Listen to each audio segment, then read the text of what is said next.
सवाल ये कि सबसे पहले ये कि मरकज़ी क़यादत में से कौन था आज? बिस्मिल्लाहिर्रहमानिर्रहीम अस्सलातु वस्सलामु अलैका या सय्यदी या रसूलल्लाह अस्सलातु वस्सलामु अलैका या सय्यदी या हबीबल्लाह। देखिए मरकज़ी क़यादत में उमर अयूब साहब भी वहीं पे थे, फैसल जवेद साहब भी वहीं पे थे।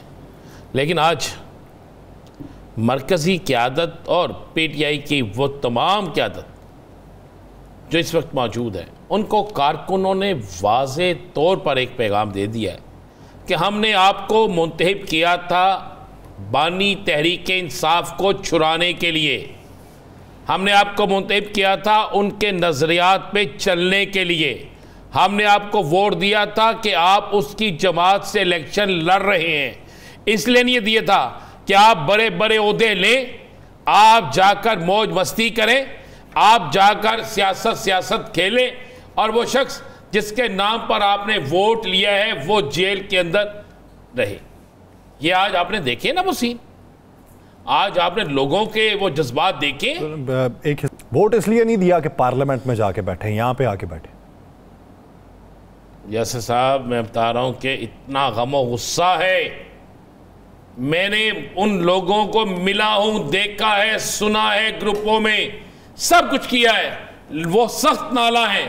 इसलिए नाला वो कहते हैं भाई क्यों नहीं करते आप बड़े खुशी से हाथ तो मिला लेते हैं, बिल्कुल करें आप मुज़ाकरात, लेकिन उस वक्त करें जिस वक्त हमारा कप्तान बाहिर हो।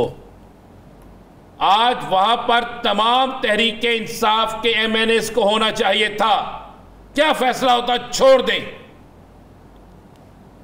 मैं आपको एक बात दूं, आज खबर दूं आपको बड़ी जी, ये आपको मैं तस्दीक शुदा खबर दे रहा हूं, कप्तान ने जेल में वाज़े तौर पर अपने जो मुलाकात करने वाले के उन्हें कहा कि आपने किसी जगह मेरी रहाई की भीख नहीं मांगनी, मैं अल्लाह की अदालत में अपना मुकदमा पेश कर चुका हूं, आपने कानूनी जंग लड़े, आप जाकर उन लोगों को पूछें जिनके घरों में बिजली के बिल इस कदर ज्यादा हैं कि वो बिजली अदा करें या बच्चों को खाना खिलाएं। आप उन लोगों की लड़ाई लड़ें जो बेचारे बेरोजगार हो रहे हैं, आप उनकी लड़ाई लड़ें जिन्हें हमने हमारे नजरिए को वोट दिया है, जो चाहते हैं इस पाकिस्तान में खुशहाली, जो चाहते हैं ये पाकिस्तान बेहतरी की तरफ जाए। कप्तान ने आज स्टैंड लिया और कप्तान का एक बड़ा करीबी साथी कहता है कि कप्तान ने इस फैसले को जब हमने कप्तान तक पहुंचाया तो कप्तान ने मुस्कुराते हुए आसमान की तरफ देखा और कहा अल्लाह तेरा शुक्र है, तूने बहुत सी चीज़ें बेनकाब करना शुरू कर दी। मैंने कहा कोई बात नहीं, ये क्या समझते हैं इससे मुझे तोड़ लेंगे, नहीं टूटूंगा, मैं तैयार हूं जहनी तौर पे। आप मत कानून को तोड़िए, आप मत गैर कानूनी काम करें, लेकिन जो काम आपने करना है वो कर दें। वो काम है वो जो मेरा नजरिया था, वो काम है इस पाकिस्तान को असल पाकिस्तान बनाना, वो काम है कि पाकिस्तान के लिए काम करें, पाकिस्तान के लिए निकलें, बेरोजगारी के लिए निकलें। या सर आपको पता है पीटीआई का कारकुन आज के दिन में पीटीआई का कारकुन आम शहरी सब ये सोच रही है कि यार ये हुआ क्या है, कोई तसव्वुर नहीं कर सकता था। आपने तो एक तशरीह कर दी ना जी कि ये फाइनल अपील नहीं है, वो मरकजी अपील नहीं है, ये आम आदमी को तो नहीं पता, नहीं किसी को। बात ये बड़ी सिंपल सी है, तकनीकी बात है सर, आम आदमी को क्या कहती है ना इसमें औरत की गवाही जी, खत्म होगी बात।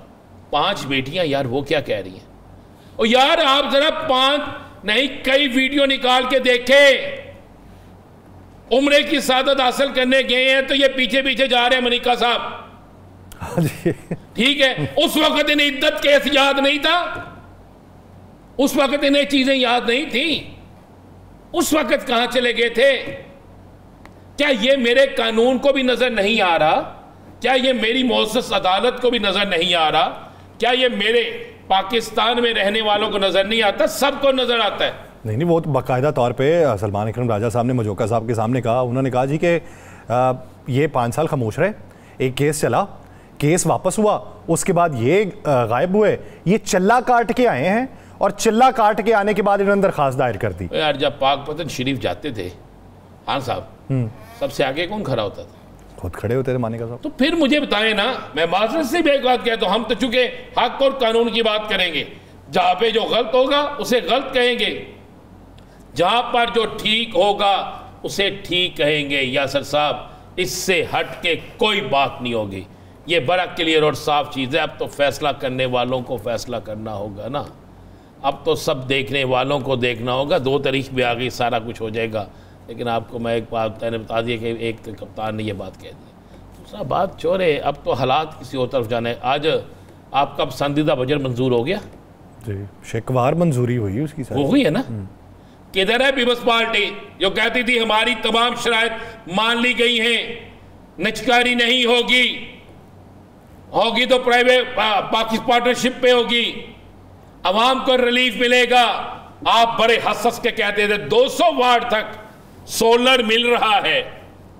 पता है आपको 200 वाट के ऊपर बिजली की क्या कीमत होगी? अब शेख वकास अकरम साहब ने जो एलाबोरेट किया वो तो इससे पहले जो अगला हिस्सा है वो तो सारे रहनुमा उसके ऊपर मुत्तफिक हैं, लेकिन वो जो 200 और 201 वाला मामला है वो काफ़ी होशरुबा है। मुझे पिछले दिनों राना साहब, ये सच्ची बात है, मुझे एक दोस्त का फ़ोन आया, उसने कहा कि यार मेरे हालात तुझे पता है कैसे हैं, तो मेरे 196 यूनिट बने, लेकिन वो बिल उन्होंने बना दिया है 203 यूनिट्स का, तो उन्होंने ऊपर जो 7 यूनिट्स डाले हैं वो इजाफी डाले हैं, तो 203 का करके मुझे अगले 6 महीने भुगतना पड़ेगा, मेरी सैलरी में से पूरा नहीं होना, तेरी मेहरबानी ये करवा दे।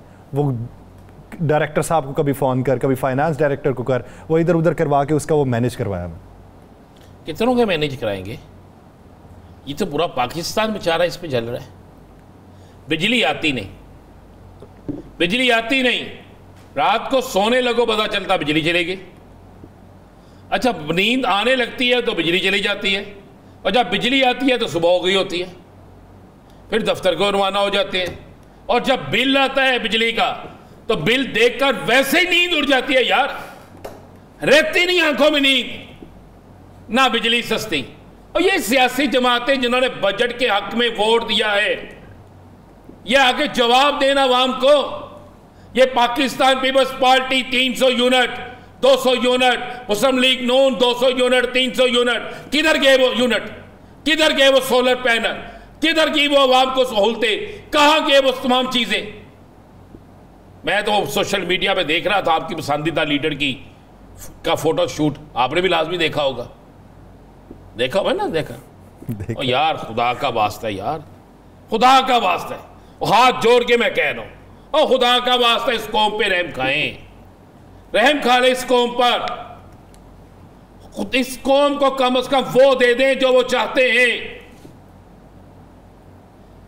और बिजली तो सस्ती दे दें, और तेल तो सस्ता दे दें, अब महंगा करने लगे हैं, और खुराक तो सस्ती दे दें। आज ईद गुजरे 1 हफ्ता हो गया जी तकरीबन, ज्यादा जी। टमाटर का क्या भाव है? 600 रुपये किलो नहीं है, 600 नहीं, 600 रुपये थरी है, 125 रुपये किलो है। नहीं सर, मैं कसम से 3 दिन पहले मैंने लिया। आपने 3 दिन पहले लिए ना, फिर वो आपको उन्होंने देखा, उसने कहा कि इनके दिल में बड़ा मोहब्बत जागती है हुकूमत की, तो इनको 600 रुपये किलो दे। ठीक है, अब मुझे बताएं गरीब आदमी क्या खाएगा? गरीब आदमी को ना आप इस तरह करें, हुकूमत इस तरह करे कि आपने वो बंद तो कर दिए बानी तहरीक इंसाफ के, आपने वो जितने उन्होंने खोले हुए थे लंगर खाने वो भी आपने बंद कर दिए। फिर आप इस तरह करें, कश्ती लें, जिस तरह मैंने कैसे शेख साहब से कहा था, जो इतने बड़े कंटेनर आए हैं, और बड़े इस कौम को कंटेनर में फेंक दें, हमें कहीं फेंक दें, गलियां हो या सोनिया के बिच आप ही फिरो ना, आपको कोई नजर आए। एहतजाज करना जुर्म है, बोलना जुर्म है, महंगाई पे बोलना जुर्म है। मौका ठीक लिखते हैं लोग कि कहां गए वो लोग जो महंगाई पे बोलते थे, कहां गए हैं वो लोग जिनको महंगाई नजर आती थी, अब क्यों नहीं बोलते? एहसन इकबाल साहब कहा करते थे IMF को हमारे ऊपर मुसल्लत कर दिया, ये गद्दार है।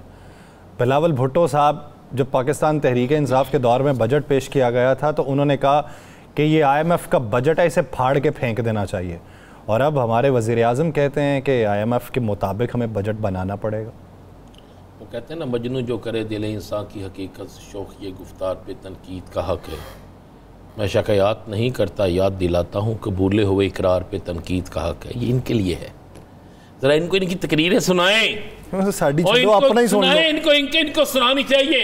हमें प्रोग्राम में बार बार इनके ज़मीर को झंझोड़ना चाहिए, क्योंकि ये कौम जो है ना, कौम जो हमारा आपका मेरा टीवी शो, बाकी टीवी शो देखती है, वो इस आज से देखती है कि हम उनकी बात करेंगे। हम किसी के खिलाफ बात नहीं कर रहे, हम याद दिलाना चाहते हैं कि ये भी ईमान का एक हिस्सा है। सच बोलना, आवाम से जो आप वादा करते हैं उसे पूरा करें, नहीं पूरा कर रहे। इनके पास एक ही काम है, बस इनके पास एक काम है, ढूंढो यार इमरान खान पर कौन सा मुकदमा डालना है, ढूंढो उसे कितनी देर जेल में रखना है। और खुदा के बंदो, तुमने तो ये आलम कर दिया है कि अब हर दूसरा शख्स इमरान खान है, हर दूसरा शख्स जो है वो तहरीक इंसाफ पे शामिल है, हर दूसरा शख्स उस नजरिए के साथ है। आपने 8 फरवरी को नहीं देखा, अब भी आप इंतखाबात करा के देख लें, जेन्युइन इंतखाबात। आज वो कह रहे थे जी हम अमेरिका के खिलाफ भी को मजम्मती करारदाद पेश करेंगे, और सदके जमा ख्वाजा आसिफ से पूछो, ख्वाजा आसिफ से पूछ लिया उन्होंने। तो ख्वाजा आसिफ साहब ने तो कह दिया कि उसी ऐवान ने तो उनकी करारदाद भी पास की। मतलब पूछे फिर वो यूरोपीय यूनियन, बरतानिया, वो जो बातें कर गए हैं, तो फिर वो सबके खिलाफ ले आए ना, सबके हम सुपर पावर बन रहे हैं सर, खुद मुख्तार होकर। सुपर पावर बोल समझा दो ना, बराबरी की बुनियाद पर बात करेंगे। कौन इंटरवीन कर, सुपर पावर है? कौन इंटरवीन कर सकता है? सब कहते हैं लाए नहीं चलाया कल वाला फिर बयान जो हमने कल भी चलाया था, चलाया ख्वाजा आसिफ का बयान। क्या कहते थे ख्वाजा आसिफ साहब? वो सर वो वेंटिलेटर में है सर, वो हमें ऑक्सीजन वो देते हैं। वो उस वक्त पीटीआई की हुकूमत गई थी, अब नून लीग की हुकूमत है, मजबूत है, इंटरवीन कौन कर सकता है? क्या मजबूती क्या की है, मुझे समझा देना यासिर रशीद साहब। आप बड़ी मजबूती की बात, क्या उन्होंने मजबूती की है? सर मजबूती ये की है कि आवाम की मंशा के मुताबिक हुकूमत नहीं है, वो उनकी मंशा के मुताबिक है। इससे ज्यादा मजबूती और क्या हो? ये मजबूती नहीं है, इसको लफ्ज कुछ और कहते हैं। जो ख्वाजा आसिफ साहब अदा करते थे वही लफ्ज इनको कहते हैं। कोई मैं नहीं कह सकता। ब्रेक लेते हैं, ब्रेक लेते हैं। इस पे बात आ जाए तो ब्रेक लेते हैं, ब्रेक लेनी है। नहीं, इस पे बात आ जाए तो ब्रेक लेते हैं, ब्रेक लेनी है। या तहरीक इंसाफ की हुकूमत इनका मुआवजा करे ना सर, कर लेते हैं ना, ब्रेक के बाद आके कर लेते हैं। ब्रेक के बाद कौन सा निकल जाएगा? जैसे नून लीग हम तलक बात करें, आपको ब्रेक याद आ जाता है। एक ब्रेक लेनी है ना।